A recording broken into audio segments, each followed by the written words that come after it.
Okay, we are ready. Go ahead, Jessie. Okay, I'll make sure this is presentation. So if you have questions, I guess just speak up because I can't see you. I only have one screen. So as I said, I'm Jessie Woodmancy. I'm an elementary education and special education major, and I am presenting from McCook, Nebraska. So I'll start with my competency statement. I am competent at engaging students through incorporation of manipulatives in order to enhance student learning. And before moving on, I really wanted to define manipulative because I think not everyone understands what that means. So manipulatives are objects such as blocks or counters that a student is instructed to use in a way that teaches or reinforces a lesson. And the theme that I selected was theories of learning and their roles in teaching. And the guiding questions I will reflect upon throughout my lesson are: how can a teacher engage and motivate learners, and what impact does using manipulatives have on student learning? And a quick overview of my presentation. I will start with a lesson plan for my very first practicum. I will then talk about a lesson plan from my SPED block. And then I will talk about a book that I was introduced to called Hands-On Learning right away in my student teaching, and how I use that knowledge to then drive my instruction during student teaching. And also, I will have numbers in the top right-hand corner, so if you're not sure what evidence I'm speaking about, that will help you determine which one. So, my first piece of evidence was from it was a second grade classroom in my very first practicum, and it was a language arts lesson plan. As you can see, there is nothing highlighted here. I did not include manipulatives, so I didn't have anything to highlight, I guess. And the purpose of this lesson was for students to add detail to their stories to allow readers to develop a mental picture. And I stood in front of this class of second graders and I read them a story without details. I told them why it's important to add those details so a reader can get a mental picture, and then I went on to read them the same story with details included. And then I asked them which one allowed them to see a better picture, and they told me the second one. So then I sent them on their way to add details to their own stories, and when they got out their books, they kind of just looked at me and stared at me, and I immediately thought, like, what is wrong with these students? Why are they not getting to work on their stories and adding these details? But really what I should have been thinking was, what was wrong with my teaching? And what was really wrong with this lesson was that I did not engage these learners, and I did not give them hands-on activities and manipulatives to really get involved in this lesson. So as a result, I did not give them manipulatives, and I did not engage them, and they did not understand the concept. And this is probably what they looked like. And this brings me to my second piece of evidence, my evidence of planning. This was from my SPED block. I pulled kindergarten students for math. And when I sat down to plan this lesson, I knew that I wanted to include manipulatives. And as you can see, I have highlighted portions of this because I actually included manipulatives. And then I established expectations for those manipulatives. And during this lesson, I really saw that students were able to, it was over subtraction, and I saw that they were able to grasp the concept because they were able to take away counters and really see that the group was becoming smaller. And then I was able to address misconceptions right away. If they weren't getting it, I was able to reteach it in a different way. And if the students were getting it, I was able to challenge them with more difficult questions. And then they were also able to explain their learning to peers and to me as well. So as a result, after incorporating these manipulatives, I was able to see that my students were engaged. They were focused throughout the entire lesson. It really enhanced their learning. They grasped the concept of subtraction right away, and I didn't have to do a lot of re-explaining to students. And then that brings me to my corresponding teacher quote. During this lesson, one of the behavior students that she served came into the room because he got kicked out of his classroom, and he immediately came right over to my lesson and wanted to participate within my lesson. And my CT had to come grab him and take him aside and explain to him that he needed to go through the zones of regulation because he was kicked out of his classroom, and that was the process for him to get back to his classroom. And after my lesson, she told me, you are fantastic at engaging students. I couldn't keep the other students' attention while you were teaching. He really wanted to participate in your lesson. So that brings me to my evidence 3, my evidence of practice. This was from my student teaching. Early on, I was introduced to a book called Hands-On Learning, and I wasn't really sure about has lesson plans for math, reading, science, and social studies. And I wasn't really sure about incorporating manipulatives into reading, science, or social studies because I had never seen that really done before, and I didn't know if I had the time to really add those manipulatives within my lesson plans, but I saw how successful my students were from my sped block math lesson, so I thought I might as well give this a shot. So really quick, I wanted to read a quote from this book. Children need hands-on experiences that enable them to observe and manipulate objects and materials. When designing lesson plans, teachers should focus on what the children will be doing and on what objects and materials they can provide for the children to handle and observe. So this was from my kindergarten room. We had math centers to start the day every day, and I had the students use Unifix cubes, foam counters, and plastic links. They used the Unifix cubes. They stacked 1 on the number 1, 2 on the number 2, and then they used foam counters to put on 10 frames, and then they made patterns with plastic links. And before they switched tables, I had them explain to a peer what they were doing, and then they were allowed to switch, and I actually had to make these harder because students kept grasping the concept so quickly. And then this brings me to reading. These were a couple of my first grade kiddos, and these students really had a hard time with sounding out words. They couldn't see couldn't hear the individual pictures or sounds, so I gave them slinkies to kind of slow them down a little bit, and they were able to stretch out the word slowly, and then they were able to then determine the short O sound of these pictures that you can see on the table, and which was something they weren't able to do beforehand, so it was kind of interesting to see them grasp that concept. And then this brings me to science, and this was also a couple of my first grade students. They each have goals that they are that we ask them to meet throughout the week, and if they meet those goals, then you get to do straws on Fridays. I give them some extra time to do that, and so they're super motivated throughout the week to meet those goals, and they're really engaged in the lessons because they know that they have this coming on Fridays if they meet those goals. And so on Fridays I started, which also gave me the opportunity to bring in science too. So we had a challenge to see who could build the tallest freestanding tower, and then after they built that tower, they were able to explain to their peers why they did what they did, and then decide what they would do different for the next time. And then this was from kindergarten social studies. The week before Thanksgiving, we read a bunch. We talked a lot about Thanksgiving, and then we read the first Thanksgiving story, and this was in the afternoon.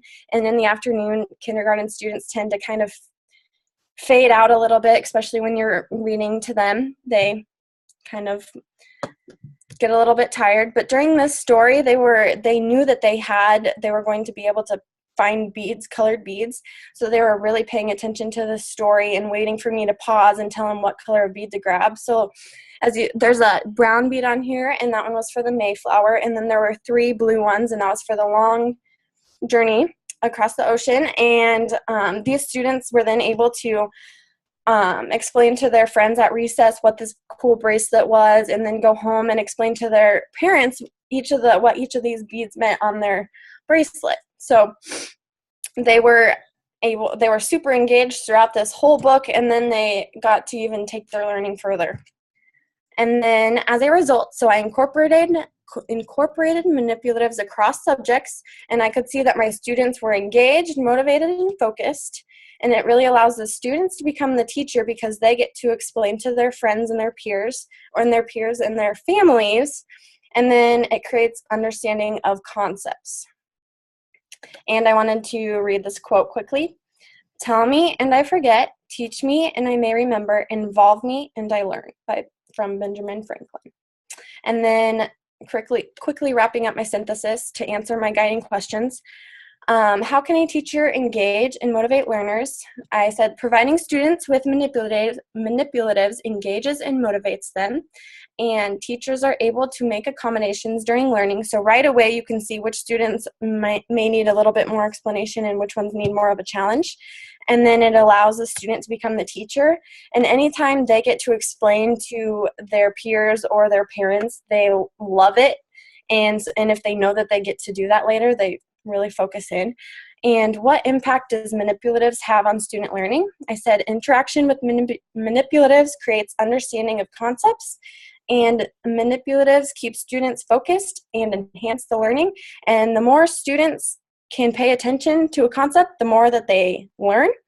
So what I learned throughout this process was I reflected on my own learning. Whenever I'm allowed to be hands-on and really you participate in hands-on activities, I learn more than if I were to be lectured to. And hands-on is minds-on, and we can engage and motivate students to enhance their learning. And incorporation of manipulatives into already existing lesson plans is not that hard. I was nervous about it at the beginning, but I learned that it is very doable. And in my future, how I can continue to grow, I will continue to find manipulatives for all subjects, and I don't have to do this by myself. I can communicate with others. There's a wealth of knowledge out there, and I just have to seek it out and then use school resources. It could be really expensive to purchase all of these manipulatives, but that's what the school is there for, and to really find and use what you have. A lot of those manipulatives work for multiple subjects, and I will continue to educate myself. And then if I'll move into questions if anyone has questions. Jessie, how will you continue to educate yourself in this area? I guess I had no idea that there were books out there about this, and I have a huge collection of books. So after the other kindergarten teacher introduced me to the hands-on learning, I went out and bought it, and I read it from front to back and figured out what I would use for student teaching and what I would use in my future. And so I guess just seeking out those resources and really very good. Yeah. Opportunity, I guess. I have one question for you, Jessie. Back to your very first lesson plan, which you did a great job of showing a progression of growth. I thought that was wonderful. And you said that you wish you could, if you could do that again, you would give them something to handle and hold. So do you have ideas about how you might change that lesson of adding details to stories to involve manipulatives? Yes, I actually, there are these cool sentence puzzle pieces, and they have ones with a person, a place, and all of these puzzle pieces that fit together, and they have one with details. So I would incorporate, then they could put these sentences together and see really how one sentence without a detail changes from when they are able to add the detail in. And I've done that with the punctuation before. They would put a period at the end, or put a question mark at the end, and they could see the difference between the sentence. Mm-hmm. That's great. Sentences, I guess. In your second lesson plan, you did a nice job of saying that using manipulatives, that it's also important to set expectations for how the manipulatives will be used. So can you give us an example of how you what are some common expectations teachers might have to set before using manipulatives? Well, I think something that I say a lot that my students have caught on to is these are tools, not toys. And I will start to say, these are tools, and my students will repeat back to me, not toys, because I have said it so many times. And then I also say, as soon as they become a toy, they become mine, and they will repeat that back to me too. So I think that I've said it enough, and I've started with those expectations every time I've given them these manipulatives, that they know kind of what their expectations are. They're kindergartners and first graders, so I kind of have to remind them, but they know what their expectations are, and they know that I will take them away if they're not using them the correct way. So yeah, that's great. Okay. All right, thank you. That was really, really well done. I'm impressed. So next we have Madison. Hi, Madison. Hello. Before we, so I know we're a little off track, but Diana, you're going to mute our microphone for just about 4 minutes. We're running about 10 minutes behind. So anybody who's joining, I think someone just joined us. I heard the doorbell ring. So we're going to mute for just a few minutes to be sure we talk about, get some things written down. We'll give you better feedback if we do it immediately. And then we'll be ready for you. Okay. Sounds good. All right. Okay. Thanks.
Okay, Madison.